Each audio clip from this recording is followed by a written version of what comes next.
Fue muy emocionante para mí leer este libro de Plutarco, porque justo estaba leyendo otro libro también que tiene que ver con la creación de Egipto, los inicios de Egipto, un poco sobre los orígenes de las creencias espirituales de Egipto. Una teoría bastante diferente a lo que se conoce, pero al ir leyendo los dos, encontré muchas semejanzas, muchas relaciones muy interesantes, que hizo que sea muy estimulante leer este libro. Igual fue genial conocer este Plutarco más espiritual, ¿no? Parece que como otros hombres también importantes de la antigüedad, como Heródoto, Platón, parece que Diodoro de Sicilia y también quizá otros, en una parte ya más madura de su vida se han abocado más a lo espiritual, a buscar esta verdad más espiritual. Entonces, eh, es diferente a las vías paralelas, obviamente, a algunas otras obras de Moralia, la que le llaman Moralia de Plutarco también. Y lo interesante también de este libro es que, o a lo que a mí me parece interesante es el propósito por el cual Plutarco decidió escribirlo, que me gustaría compartir un poquito más adelante. Cada persona tiene sus razones o su propósito para el cual decide leer un libro, ¿no? Sobre todo libros como este, ¿no? Quizá una novela es un poquito diferente, pero libros como este sí, cada uno tiene sus razones, qué es lo que está buscando, ¿no? Plutarco, que para mí me parece que fue un tipo excelente y un tipo muy interesante. Se nota que deseaba muchísimo buscar la verdad, entender la verdad, conocer a Dios, entender todas las cosas. Y le llamó mucho, me parece, Isis, este culto a Isis y todas estas doctrinas de Egipto, que llegaron a su zona y pegaron mucho, parece, en los últimos siglos antes de Jesucristo, gracias a Alejandro Magno en sus conquistas, ¿no? Que Egipto fue uno de los primeros territorios en los que conquistó y le llamó mucho, parece, la atención, el conocimiento, las creencias de Egipto religiosas y comenzaron a fluir, ¿no? Hacia Europa y en Roma sobre todo y en Grecia también pegaron duro. Fueron muy populares y sobre todo la diosa Isis y Plutarco se interesó, parece mucho, ¿no? Entonces trata o se embarca en esta investigación y este trabajo de escribir esta obra tratando de explicar a los suyos, al pueblo griego, el mito de Isis y Osiris. Entonces, claro, está explicado desde un punto de vista e interpretado también de un punto de vista más griego, ¿no? que egipcio. Pero igual les entiendo que es importantísimo este libro porque parece que no está completo el mito de Osiris, en la actualidad no lo tenemos completo, pero este relato de Plutarco es entiendo que es uno de los relatos más completos de Isis y Osiris y gracias a este aún existe, aún lo conocemos, aún lo podemos tener. Entonces, por eso tal vez no es importante. Se discute si son fuentes egipcias las que usa Plutarco. Unos dicen que es totalmente fidedigno todo lo que compartió Egipto, otros que no todo. Pero igual no le quita mucha importancia y validez, ¿no? Em, Leyendo el prólogo, quisiera compartirles una parte muy chiquita del prólogo y luego quiero compartirles a las otras cosas por ahí del libro que vamos a ir saltando. Dice, convencido, ¿no? Plutarco de la unidad esencial de todos los cultos, Plutarco, lo mismo que Heródoto, creía que todos los tipos divinos, fuere cual fuere su país de origen, sus variadas formas y diferentes nombres, no podían dejar de ser idénticos, puesto que no manifestaban y no podían manifestar más que a las aspiraciones y concepciones de la misma alma humana. Y más allá dice, viese en todas partes un mismo Dios bajo la apariencia de dioses diferentes y un mismo pensamiento bajo los diversos mitos. Entonces, yo puedo encontrar en este libro que esta parte del prólogo sí, sí es así, sí fue así, que Plutarco sí le interesaba esto, y el buscar esta relación, reconciliación, unión de los diferentes pueblos, diferentes religiones, porque no solamente incluye acá en esta obra el mito de Isis y Osiris y conocimiento de los egipcios, sino también incluye teorías desarrolladas por Platón, por Pitágoras, quizá con base egipcia sí, pero que son ¿no? mucho más desarrolladas y mezcladas con otros, y también conocimiento del zoroastrismo, de los persas y de otros por ahí, que los relaciona con Egipto, ¿no? Los menciona por un propósito muy interesante, los relaciona, justo los pone en algunos lugares que le pareció más interesante, da o muestra todo el trabajo, la investigación, la meditación y el tiempo que dedicó Plutarco a tratar de conocer, a descubrir, de entender, y lo comparten en su libro. La introducción es muy bonita, parecido a la de Homero, a la Ilíada de Homero, que se dirige a una musa. Acá se dirige a una mujer, Clea, que parece que era una mujer importante en el ámbito religioso, y comienza así, dice: es preciso sin duda, oh Clea, que los espíritus sensatos pidan todos los bienes a los dioses, pero lo que hay que aplicarse sobre todo es al conocimiento de los dioses, con toda la capacidad humana, rogándoles se dignen concedérnoslo. La verdad es lo más grande que puede obtener el hombre. La verdad es lo más augusto que puede conceder la divinidad. Continúa hablando sobre lo importante, lo purificador, lo santificador, lo grato, que es conocer a Dios, buscar la verdad, recibir la verdad de Dios. Y luego, bueno, y hace como un paso bastante sutil, muy bien al mito de Isis y Osiris. Entonces, en esta introducción, Plutarco muestra sus ansias, su deseo de conocer la verdad, de entender a Dios, y que me parece muy bonito. Y he seleccionado unos 4 o 5 por ahí puntos doctrinales de este libro, eh, que, que los comparto y los comento un poquito, porque estos puntos doctrinales que Plutarco comparte sobre la creencia de los egipcios, los he encontrado que se repiten y muy parecidos con doctrinas de otras religiones, de otras partes del mundo, de otras épocas, y por eso me parecieron tan interesantes. Y no todos son tan populares, ¿no? Como por ejemplo la creencia del espíritu y el cuerpo, de la unión. Eso se repite, ¿sabe? Muchos lo comparten, muy populares, pero hay algunos acá que no son tan populares, y es interesante cómo hablan lo mismo aquí y allá, ¿no? Entonces, comienzo con el primero que elegí, y dice: los egipcios regularon siempre con el mayor cuidado las prescripciones referentes a la salud, y que en sus prácticas religiosas, sobre todo en la de sus purificaciones y regímenes, procuraron siempre unir la santidad a la salud. En efecto, estimaban que el ser infinitamente puro, exento de toda mancha y alteración, no podía ser dignamente honrado por almas y cuerpos que no gozasen de perfecta salud, estando exentos de toda enfermedad. Entonces, para lograr esta pureza, exento de toda mancha, esta perfección, para lograr este potencial que tenían los hombres, necesitaba el cuerpo estar en las mejores condiciones, y por eso había una ley de salud, porque había esta relación, ¿no?, del cuerpo con el alma.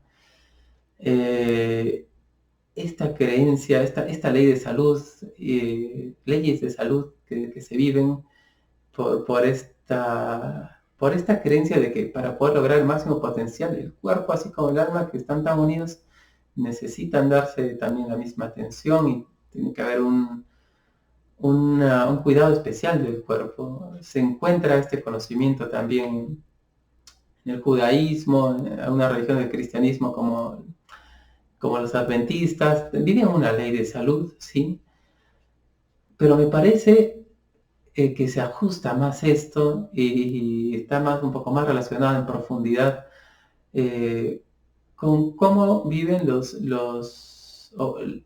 o cómo vive en la religión hinduista esta doctrina, este conocimiento, este aspecto del cuerpo y el espíritu. Y también la Iglesia de Jesucristo de los Santos de los Últimos Días, que le llama la Iglesia Mormona, que tiene esta ley de salud tan importante, tan rigurosa, porque también, igual que en el hinduismo, se ve el cuerpo de esta manera, se relaciona de esta manera con el espíritu, y también no se puede jamás lograr esta perfección que se podría lograr si es que uno mantiene su cuerpo en el mejor estado, y por eso hay una ley de salud que se debe cumplir, alimentos que se deben ingerir, otros que no, sustancias que no se deben ingerir para este propósito. Entonces, no son comentarios muy extensos porque quiero hacer breve también el video. Entonces voy a pasar al siguiente punto. Y antes de pasar al siguiente punto, quería mostrarles un poquito esta edición que conseguí de una editorial Obelisco. Me parece buena y sobre todo ayuda mucho las notas de pie de página que tiene el libro. Algunas son extensas, como estas de acá, que son bastante grandes, que ayudan mucho a comprender el libro, porque si no es muy difícil, porque es tan simbólico el conocimiento que se da en estos mitos, que si uno no es experto en el tema es bastante difícil entenderlo. Aún con las notas de pie de página es difícil, pero sin esto sería una pérdida de tiempo, porque no se entendería mucho. Este siguiente punto que he escogido me parece muy inteligente, muy interesante. Es que acá hablaba algo de las inteligencias. Dice, trata sobre Horus. No todos los mitos de Isis y Osiris que se ha encontrado hablan lo mismo de Horus. Ahí está esta parte, este relato, pero bueno, Plutarco sí lo tiene, no sé de dónde lo sacó, pero dice que en efecto, al decir que Isis y Osiris estaban aún en el seno de Rea, o sea, de su madre tierra, creo que Rea es la tierra, entonces estaban en el seno de su madre cuando estas dos divinidades dieron a luz a Horus, quien los egipcios quieren, y acá nos explica Plutarco, ¿no? La interpretación de Plutarco. Quieren los egipcios darnos a entender que antes de que nuestro mundo fuese visible, antes de que fuese un mundo material, físico, antes de que la materia hubiese recibido razón y determinación, la naturaleza acusada de ser imperfecta en sí misma recibió con ello su primer nacimiento. Más allá dice, por eso le llaman Horus el Viejo. En efecto, este dios no era el mundo, sino simulacro y sombra del mundo, que debía formarse en el futuro. Sombra del mundo, un simulacro, como si la creación hubiera tenido dos etapas, quizá un bosquejo, es una etapa donde se creó el mundo de forma espiritual, y la otra donde se revistió de materia, una creación física. Esta doctrina, este conocimiento, no la he encontrado en muchos sitios, pero sí la he encontrado aún en religiones vigentes, ¿no? Que está totalmente vigente, que se vive y se cree esto, y por eso me pareció muy interesante.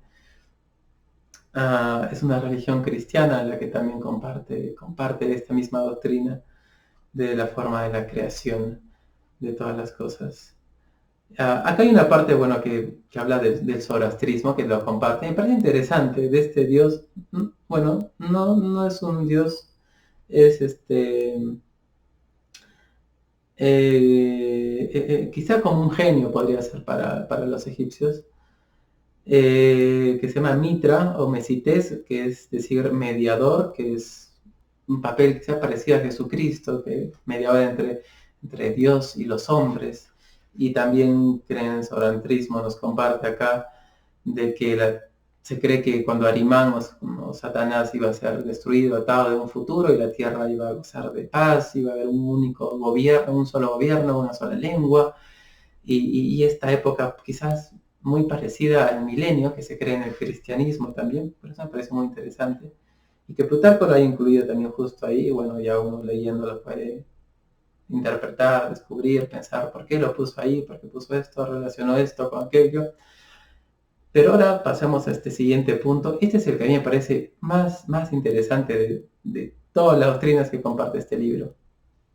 Dice que Isis y Osiris, como buenos genios, es como, es como un estado más elevado de los humanos, de los hombres, al que pueden llegar si han vivido una vida muy buena, muy perfecta, y luego de esta vida es como decir ángeles, algo así, no se convierten en genios, esta existencia más elevada. O es lo mismo, héroes y genios también se refiere a lo mismo. Dice que Isis y Osiris, como buenos genios, fueron, entonces eran hombres, ¿no? Convertidos en genios, fueron convertidos en dioses debido a sus virtudes, de la misma manera que lo fueron Heracles y Dionisio, y reciben justamente los honores rendidos a los dioses y a los genios al mismo tiempo, puesto que tanto sobre la tierra como debajo de ella se ejercen el más ilimitado de los poderes.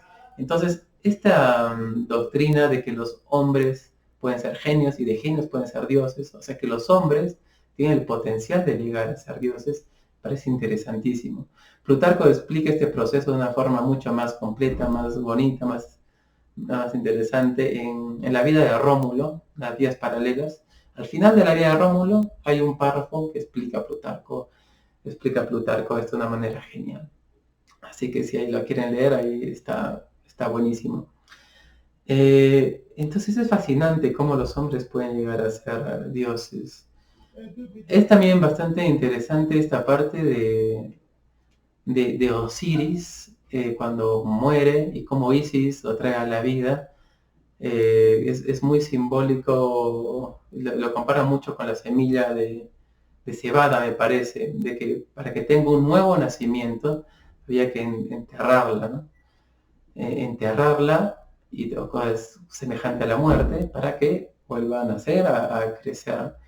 Entonces Plutarco dice que ¿cómo hizo Isis para traer a Osiris a la vida? Entonces, más o menos eso consistía en el conocimiento principal del culto de Isis, de buscar cuáles eran las prácticas o lo que necesitaba hacer Isis para traer a la vida a Osiris, y si nosotros conocemos eso, podemos aplicarlo a nuestra vida y tener una vida eterna y quizás lograr esto, ¿no? Ser genios y dioses. Se encuentra este conocimiento de que los hombres pueden llegar a ser dioses en otras religiones, en otras creencias actuales, que no tienen nada que ver con la cultura egipcia, pero eso me parece tan interesante. Por ahí también después, como por el principio, habla de los templos. Me gustan mucho los templos, me encanta conocer los templos del Antiguo Testamento y de otras religiones.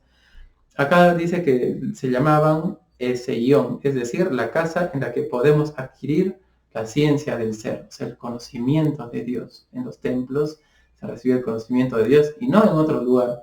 En las notas de pie de página dice que bueno, hay salas reservadas, ¿no?, para ritos, ceremonias, y también salas reservadas para instrucción.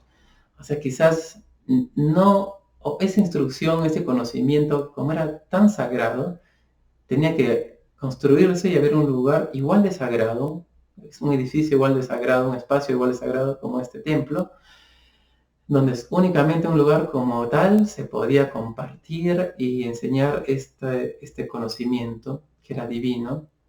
Quizás solamente ahí se hablaba de eso y se compartía, porque era sagrado. Quizás no porque era secreto, sino sagrado. Templos en la actualidad que existen, están en funcionamiento, también han sido construidos y cumplen esta función. También por ahí se puede asemejar con los templos del Antiguo Testamento. Y esto es lo que me parece fascinante. Hay también, claro, muchos otros puntos que uno puede encontrar y compararlos con otras religiones y descubrir que los comparten con muchas del cristianismo también, otras cosas referentes a la Trinidad, la necesidad del mal, por decir así, de Satanás, que lo comparan, se puede comparar con Tifón.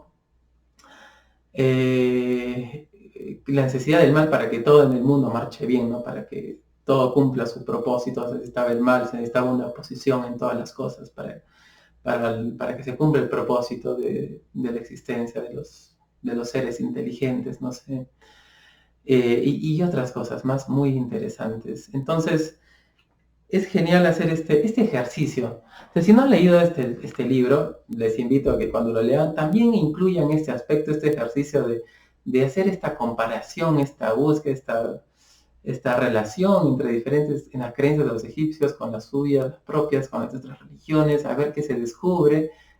Si ya lo han leído, pueden recordar lo que han aprendido y también hacer este ejercicio. Y, y me parece tan interesante porque parece como si es que, mmm, como si todas las religiones, creencias espirituales hubieran salido de un mismo lugar, hubieran sido cortadas de la misma roca. Diferentes, muchas otras tienen unas cosas adicionales, unas tienen más, otras tienen menos, otras cosas tienen cosas totalmente diferentes, pero es como que se repiten muchas cosas en diferentes lugares, en diferentes épocas. Entonces es como si alguna vez hubiera existido una verdad para todos. Quizás Dios entregó una verdad a los hombres y de ahí se dispersaron los pueblos, se tergiversó, cambió, agregó, modificó esta verdad, pero aún quedan vestigios, ¿no? Esto es lo que me parece a mí fascinante. Y también pensar, ¿y de dónde sacaron esto los egipcios? Unos creen que observando la naturaleza, las plantas, cómo crecen, o el Nilo, cómo sube, cómo baja el sol, cómo sale, cómo no sé, se guarda y observar la naturaleza, desarrollaron esto, pero yo creo que mucho más que eso, ¿no? ¿De dónde sacaron todo esto, conocimientos, concepciones, doctrinas, creencias? ¿De dónde lo sacaron? Me parece interesantísimo. Ah, bueno, entonces espero que haya aportado una o dos cositas este video, que las motive a leer este libro con otros ojos, fuera del propósito del que tengan, por el cual desean leerlo, o por el cual lo hayan leído ya. Y si han aprendido igual alguna otra cosa muy interesante, han descubierto, sería genial si lo pueden compartir también en los comentarios, ayudaría muchísimo. También dejo un par de videos por ahí en la descripción del video sobre las creencias espirituales de Egipto, que quizás puedan aportar alguna cosita. Es importante, sí, yo creo, tener alguna edición que tenga notas de pie de página importantes. ¿Y qué más sobre este libro? Y vale la pena también investigar un poquito más, por ejemplo, de, de, del zoroastrismo, de las teorías de Platón, de Pitágoras, que Plutarco comparte acá, para entender por qué las pone acá. Y hacer esta relación, seguir a Plutarco un poquito, ¿no? Seguirlo en el trabajo que él estaba haciendo, mental, intelectual, espiritual y de todo. Así que espero que puedan disfrutar mucho, mucho este libro. Es fascinante relacionar estas cosas con otras creencias, con sus propias creencias. Quizás les pueda aportar algo interesante. Así que bueno, que puedan disfrutar mucho su lectura.